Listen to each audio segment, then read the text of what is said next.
Hello students, इस video में हम बात करने वाले हैं मोनोपोलिस्टिक कंपटीशन की। मोनोपोलिस्टिक कंपटीशन से पहले हम बात कर रहे थे परफेक्ट कंपटीशन की और मोनोपोली की। परफेक्ट कंपटीशन और मोनोपोली दोनों ही एक तरह के एक्सट्रीम की सिचुएशन दिखाते हैं जो कि रियल लाइफ में आपको बहुत कम देखने को मिलती है। तो इन दोनों के बीच की जो सिचुएशन है वो इम्परफेक्ट कंपटीशन कहलाता है। इम्परफेक्ट कंपटीशन को फर्दर अलग अलग हिस्सों में क्लासिफाई किया जा सकता है, जैसे मोनोपोलिस्टिक कंपटीशन, ओलिगोपोली और ड्यूओपोली। पहले हम बात करेंगे मोनोपोलिस्टिक कंपटीशन की। मोनोपोलिस्टिक कंपटीशन कैसा मार्केट स्ट्रक्चर है जहाँ पर बहुत सारे सेलर्स होते हैं और बहुत सारे बायर्स होते हैं, लेकिन जो सेलर्स होते हैं उनके प्रोडक्ट कुछ ना कुछ एक दूसरे से डिफ्रेंशिएट करते हैं। और इस तरह के मार्केट स्ट्रक्चर में आपको मोनोपोली की भी कैरेक्टरिस्टिक देखने को मिलती है और परफेक्ट कंपटीशन की भी कुछ कैरेक्टरिस्टिक देखने को मिलती हैं। इसीलिए इसको एक फ्यूज़न कहा जाता है मोनोपोली और परफेक्ट कंपटीशन का। जैसे कि एग्जाम्पल यदि हम लें, हिंदुस्तान लीवर लिमिटेड है जो, उसके पास मोनोपोली राइट है किस चीज़ का, कि वो लक्स का सोप प्रोड्यूस कर सकता है और लक्स ट्रेडमार्क से और कोई भी कंपनी जो है इस सोप को प्रोड्यूस नहीं कर सकती। हालांकि दूसरी फर्म्स बहुत एग्जिस्ट करती हैं मार्केट में जो अपने सोप्स को मैन्युफैक्चर कर सकती हैं, जैसे कि आप हमाम, ब्रिज और बहुत सारी सोप की वैरायटी देख सकते हैं जो कि लक्स सोप के सब्स्टिट्यूट हैं, लेकिन लक्स के स्पेशल नाम से कोई भी जो कंपनी है सोप को प्रोड्यूस नहीं कर सकती। फिर हम बात करते हैं कैरेक्टरिस्टिक्स ऑफ मोनोपोली कंपटीशन। पहली कैरेक्टरिस्टिक क्या है? Large number of firms and large number of buyers, यानी बायर्स और सेलर्स दोनों ही लार्ज नंबर में एग्जिस्ट करते हैं। दूसरा, प्रोडक्ट डिफरेंशिएशन, कि प्रोडक्ट जो भी प्रोड्यूस किया जाता है फर्म्स के थ्रू वो अपने आप में एक दूसरी फर्म का प्रोडक्ट अलग होता है किसी न किसी रूप में, चाहे उनके ब्रांड अलग हो, चाहे उनका स्टाइल अलग हो, चाहे उनका टाइप अलग हो, तो प्रोडक्ट अलग देखने को मिलता है। जैसे कि हम पीछे एग्जाम्पल ले रहे थे, सोप्स की बात कर रहे थे, तो आपका हमाम है, ब्रिज है, लक्स है, गोदरेज है, हर एक सोप कहीं ना कहीं दूसरे सोप से कुछ ना कुछ अलग है, चाहे वो क्लोज सब्स्टिट्यूट हो एक दूसरे का।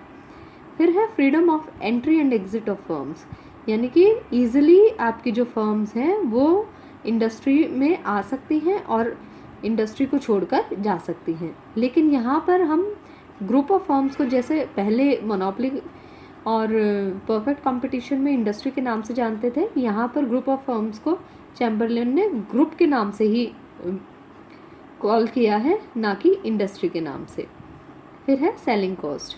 अब क्योंकि यहाँ पर बहुत सारी फर्म्स होती हैं जो एक दूसरे का क्लोज सब्स्टिट्यूट बना रही होती हैं, ऐसे में फर्म्स को क्या ज़रूरत पड़ती है कि वो अपनी प्रोडक्शन को ज़्यादा से ज़्यादा मार्केट में बेच पाएँ, इसके लिए वो कुछ सेलिंग कॉस्ट इनकर करती हैं। सेलिंग कॉस्ट किस रूप में इनकर की जाती है? एडवर्टीज़मेंट के रूप में, ताकि उनके प्रोडक्ट को ज़्यादा एडवर्टीज़ किया जा सके, ज़्यादा पब्लिसिटी मिल सके और ज़्यादा ही उनका प्रोडक्ट बिक सके। फिर है प्राइस कंट्रोल। अब यहाँ पर आपको लिमिटेड प्राइस कंट्रोल देखने को मिलेगा। मोनोपोली में आप कहते थे कोई प्राइस कंट्रोल कम्प्लीटली मोनोपोलिस्ट के हाथ में है, जबकि परफेक्ट कंपटीशन में किसी तरह का कोई प्राइस कंट्रोल देखने को नहीं मिलता था, इंडस्ट्री ही प्राइस डिसाइड करती थी। ये ब्लेंड है, तो यहाँ पर लिमिटेड प्राइस कंट्रोल आपको देखने को मिलेगा प्रोडक्ट के ऊपर फर्म का, क्योंकि फर्म एक अपने ट्रेडमार्क से अपना प्रोडक्ट बना रही है, तो वो उसका यूनिक प्रोडक्ट है जिसके कारण वो उसका प्राइस डिसाइड कर सकती है। लेकिन क्योंकि मार्केट में बहुत सारे सब्स्टिट्यूट उस प्रोडक्ट के अवेलेबल हैं, तो फर्म जो प्राइस डिसाइड करेगी वो बाकी कॉम्पिटिटर्स को देखते हुए प्राइस डिसाइड करेगी, तो फर्म प्राइस डिसाइड कर सकती है, लेकिन एक लिमिटेड एक्सटेंट में। फिर नेक्स्ट पॉइंट है लिमिटेड मोबिलिटी।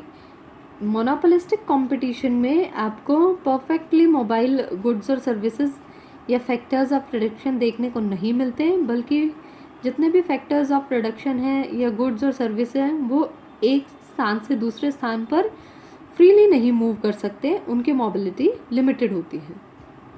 फिर नेक्स्ट पॉइंट है इम्परफेक्ट नॉलेज, यानी कि यहाँ पर जो आपके बायर्स और सेलर्स हैं उनके पास परफेक्ट नॉलेज नहीं होता प्रोडक्ट के प्राइस के बारे में, क्योंकि यहाँ पर wide range of products already available होते हैं मार्केट में, तो ऐसे में बायर के लिए बहुत ही मुश्किल हो जाता है सारे प्रोडक्ट्स की जानकारी रखना और सारे प्रोडक्ट्स के प्राइजेस को कंपेयर करना।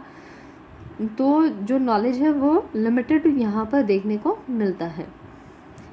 फिर है non price competition. Non price competition मतलब यहाँ पर कंपटीशन करती हैं फर्म्स, लेकिन प्राइस के बेसिस पर नहीं करती, क्योंकि प्राइस को कंट्रोल करने की लिमिटेड कैपेसिटी उनके पास है और बाकी फर्म्स की प्राइस पॉलिसी भी उनकी प्राइस पॉलिसी को इम्पैक्ट करती है। तो ऐसे में दूसरा जो हथियार है फर्म्स के पास compete करने का वो है नॉन प्राइस कंपटीशन, यानी कि फर्म्स क्या करती हैं कि प्राइस को छोड़कर बाकी बेसिस पर compete करती हैं। जैसे एक सर्फ के पैकेट के साथ एक स्पून फ्री दे दी जाए तो वो नॉन प्राइस कंपटीशन कहलाता है।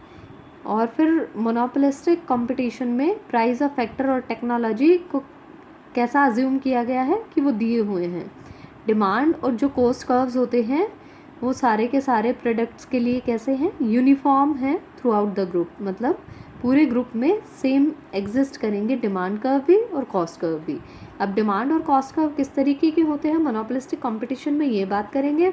तो जिस तरीके से हमने देखा था मोनोपोली कंपटीशन में डाउनवर्ड स्लोपिंग एवरेज रेवेन्यू और मार्जिनल रेवेन्यू कर्व देखने को मिलते थे और एवरेज रेवेन्यू कर्व को ही डिमांड कर्व कहते थे, उसी तरीके से सेम मोनोपोलिस्टिक कंपटीशन में आपको एवरेज रेवेन्यू और मार्जिनल रेवेन्यू देखने को मिलेंगे जो कि डाउनवर्ड स्लोपिंग होंगे और एवरेज रेवेन्यू को ही यहाँ पर डिमांड कर्व कहा जाता है। क्यों? क्योंकि यहाँ पर भी जैसे जैसे कोई भी सेलर प्रोड्यूसर आपका प्राइस को कम करेगा तो वो ज़्यादा आउटपुट मार्केट में बेच सकता है।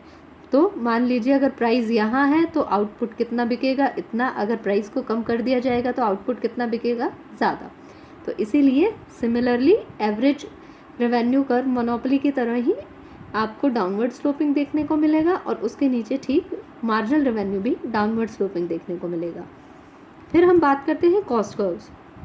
मोनोपोली में भी कॉस्ट कर्व्स कैसे थे, ट्रेडिशनल थ्योरी से लिए गए थे, यू शेप्ड कर्व्स देखने को मिलते थे। यहाँ पर भी यू शेप्ड ट्रेडिशनल थ्योरी के कॉस्ट कर्व्स आपको देखने को मिलेंगे, चाहे वो average cost, average variable cost या मार्जिनल कॉस्ट है, सारे कॉस्ट कर्व्स यू शेप्ड हैं।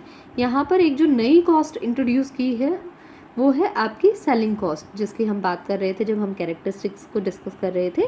तो सेलिंग कॉस्ट आपको यहाँ पर देखने को मिलेगी नई कॉस्ट के तौर पर, लेकिन ये कॉस्ट कर्व भी किस तरीके का होगा, यू शेप, क्योंकि सेलिंग कॉस्ट मतलब जो एडवर्टीजमेंट पर आप एक्सपेंडिचर कर रहे हैं, और एडवर्टीजमेंट पर शुरू में आपको ज़्यादा एक्सपेंडिचर करना पड़ता है, लेकिन जैसे जैसे आप एडवर्टीजमेंट बढ़ाते जाएंगे आपका एक्सपेंडिचर कम होता चला जाएगा और एक लेवल पर मिनिमम आएगा, उसके बाद आपका एक्सपेंडिचर दोबारा से इंक्रीज़ होने लग जाता है जैसे जैसे आप एडवर्टीजमेंट बढ़ाते हैं। इसीलिए सेलिंग कॉस्ट कैसे देखने को मिलती है, यू शेप्ड। फिर क्या आता है आपके कि प्रोडक्ट डिफरेंशिएशन आपको देखने को मिलता है। तो प्रोफेसर चैम्बल ने जो मोनोपोलिस्टिक कंपटीशन के मेन फीचर्स बताए थे उनमें से एक क्या है, स्पेशल प्रोडक्ट डिफरेंशिएशन, कि प्रोडक्ट जितने भी फर्म्स हैं वो उनके क्लोज सब्स्टिट्यूट हैं, लेकिन फिर भी आपस में कहीं ना कहीं एक दूसरे से अलग हैं। जैसे कि हम बात कर रहे थे सोप्स की, वो उनके कलर्स भी अलग हो सकते हैं, उनकी पैकेजिंग भी अलग हो सकती है, शेप भी अलग हो सकती है, साइज़ भी अलग हो सकते हैं, हैं तो बेसिकली सोप ही, लेकिन फिर भी एक दूसरे से किसी ना किसी रूप में वो अलग हैं। तो प्रोडक्ट डिफरेंशिएशन जो होता है वो क्या बताता है कि जो गुड्स हैं वो होमोजीनियस नहीं हैं बल्कि एक दूसरे से अलग हैं। ये एक रियल लाइफ की सिचुएशन है और प्रोडक्ट डिफरेंशिएशन आपका रियल भी हो सकता है, आर्टिफिशियल भी हो सकता है। अब रियल और आर्टिफिशियल में डिफरेंस है। रियल प्रोडक्ट डिफरेंशिएशन का मतलब कि वास्तव में प्रोडक्ट दूसरे से अलग है, मतलब कि उसकी कुछ क्वालिटीज़ दूसरे प्रोडक्ट से अलग है। हो सकता है कि एक सोप आपका कंपैरेटिवली आपको स्मूथ स्किन देने में ज़्यादा हेल्पफुल हो, उसमें कम केमिकल्स यूज़ किए गए हों, दूसरा प्रोडक्ट हार्श हो आपके स्किन के लिए, तो वो रियल प्रोडक्ट डिफरेंशिएशन कहलाता है। जबकि यदि केवल आपके प्रोडक्ट की क्वालिटी एक जैसी है और केवल ब्रांड का नेम अलग है या फिर पैकेजिंग अलग है, जो ऊपरी तौर पर केवल देखने को मिलता है, तो वो आर्टिफिशियल प्रोडक्ट डिफरेंशिएशन कहलाता है। फिर है कि जो आपकी मोनोपोली है वो कहीं ना कहीं आपको देखने को मिलेगी प्रोडक्ट डिफरेंशिएशन में भी। किस रूप में? कि ट्रेडमार्क या पेटेंट के रूप में आपके उस नेम से, उस ब्रांड के नेम से उस प्रोडक्ट को, उसी डिज़ाइन में केवल आप ही प्रोड्यूस कर सकते हैं और कोई प्रोड्यूस नहीं कर सकता। हालांकि और जो मैन्युफैक्चरर्स हैं, प्रोड्यूसर्स हैं, उस प्रोडक्ट के क्लोज सब्सटीट्यूट को प्रोड्यूस कर सकते हैं। अब ये प्रोडक्ट डिफरेंशिएशन का एम क्या है कि प्रोडक्ट डिफरेंशिएशन क्यों किया जाता है? कि प्राइजेस को कंट्रोल किया जा सके और जो प्रॉफिट है वो भी बहुत ज़्यादा इंक्रीज ना हो, ताकि कंपटीशन का एक डर सारी फर्म्स में बना रहे और वो उसको देखते हुए एक लिमिट में अपने प्राइजेस और प्रॉफिट सेट करें। और इससे एक और फ़ायदा जो होता है वो क्या है कि जो वैरायटी कंज्यूमर को चाहिए होती है वो उनको अवेलेबल हो जाती है। फिर है product differentiation and demand curve. अब सराफा का नाम आता है प्रोडक्ट डिफरेंशिएशन को इकोनॉमिक्स में इंट्रोड्यूस करने के लिए, और किस बेसिस पर उन्होंने इंट्रोड्यूस किया था? डाउनवर्ड स्लोपिंग डिमांड कर्व के बेसिस पर इंट्रोड्यूस किया था। हालांकि चैम्बरलिन ने इस कॉन्सेप्ट को फर्दर डेवलप किया और प्राइस और आउटपुट डिटर्मिनेशन के बेसिस पर प्रोडक्ट डिफरेंशिएट किए।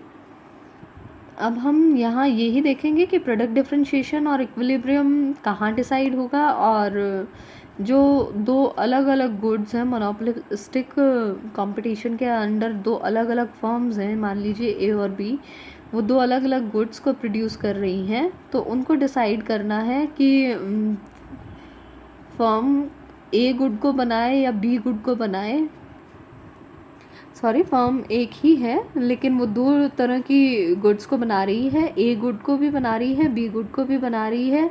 अब फर्म को ये डिसाइड करना है कि वो ए गुड को प्रेफर करे प्रोड्यूस करने के लिए या बी गुड को प्रेफर करे।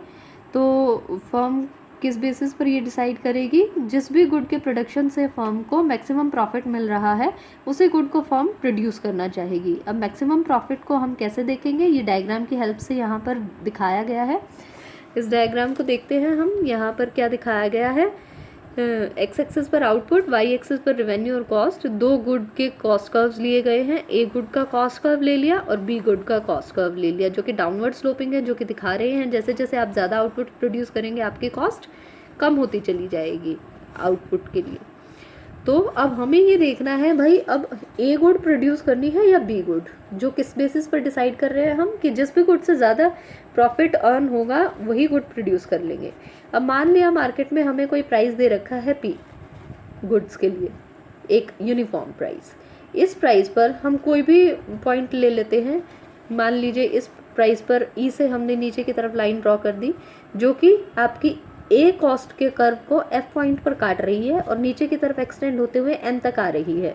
यानी कि इसके लिए हम ओ एन आउटपुट प्रोड्यूस कर रहे हैं ए गुड के लिए, और यही लाइन फर्दर एक्सटेंड कर एच पॉइंट से हमने नीचे की तरफ ड्रॉ कर दी, जो कि बी बी कॉस्ट कर्व को, यानी बी गुड के कॉस्ट कर्व को जी पॉइंट पर काट रही है और नीचे एक्सटेंड करने पर एम तक आ रही है। तो ओ ए गुड से जो लाइन ड्रॉ हुई, हमें पता चला ओ ए के लिए हम कितना आउटपुट बनाएंगे, O N. O B good के लिए हमने जो लाइन ड्रॉ करी उससे हमें पता चला ओ बी का कितना आउटपुट प्रोड्यूस कर रहे हैं, ओ एम। तो आउटपुट डिसाइड हो गया। अब इन आउटपुट में ये देखना है कि किस में हमें मैक्सिमम प्रॉफिट हो रहा है। पहले ए गुड की बात करते हैं। ए गुड के लिए मान लिया यही प्राइस आपको मार्केट में देखने को मिला था, नीचे की तरफ आपने लाइन ड्रॉ करी जिससे आपको आउटपुट मिल गया। इस आउटपुट के लिए क्योंकि ए आपका कॉस्ट कर्व था जो कि ए गुड के लिए कॉस्ट बता रहा था, तो एफ पॉइंट से यदि आप इधर की तरफ लाइन ड्रॉ करेंगे वाई एक्सिस पर जहाँ रेवेन्यू और कॉस्ट दोनों देखे जा रहे हैं, तो आपको ओ आर क्या मिल जाएगा, क्या मिल गया, ये कॉस्ट, क्योंकि आपने कॉस्ट कर्व से इधर की तरफ लाइन ड्रॉ करी थी और यही लाइन फर्दर प्राइस पर ई पॉइंट को जाती है। तो रेवेन्यू कितना जनरेट हो रहा है ए गुड के लिए, O N E P price से पता चल रहा है टोटल रेवेन्यू। फिर कॉस्ट कितनी पड़ रही है हमें, यदि हम कॉस्ट की बात करें तो ओ एन कॉस्ट कर्व से बनाया था, एफ आर ये हमारी क्या है, सारी कॉस्ट, ये सारा रेवेन्यू था, ये सारी कॉस्ट थी। तो पूरे रेवेन्यू में से यदि हम ये पूरी कॉस्ट निकाल देंगे तो हमारे पास ये हिस्सा बचेगा, ये हिस्सा आर एफ ई पी, ये हिस्सा ए गुड के लिए क्या है, प्रॉफिट। इसी तरीके से बी की बात करते हैं। बी गुड के लिए प्राइस लाइन ये थी, इस प्राइस लाइन से नीचे ड्रॉ करके आउटपुट निकाला था। इस आउटपुट के लिए जो कॉस्ट है वो जी पॉइंट से हमने ड्रॉ कर ली, क्योंकि बी भी कॉस्ट का था बी गुड का। तो ओ एस क्या हो गई, कॉस्ट, और प्राइस कितना था, ओ पी। तो ये सारा रेवेन्यू जनरेट हो रहा था कितना, O M H P, B good के लिए ये सारा रेवेन्यू था। और कॉस्ट कितनी आ रही है, ओ एम जी एस, ये सारी कॉस्ट है। ये सारा रेवेन्यू था, ये सारी कॉस्ट थी। तो ये क्या बच गया, ये हमारा प्रॉफिट बच गया, यानी एस जी एच पी। अब ए गुड के लिए यदि प्रॉफिट की बात कर रहे थे तो ये वाला था, बी गुड के लिए प्रॉफिट की बात कर रहे हैं तो ये सारा बी गुड के लिए प्रॉफिट है। तो हम देख सकते हैं कि बी गुड का प्रॉफिट ज़्यादा है, ए गुड का प्रॉफिट कम है। ऐसे में जो प्रोड्यूसर है कौन से गुड को प्रोड्यूस करेगा, बी गुड को प्रोड्यूस करेगा।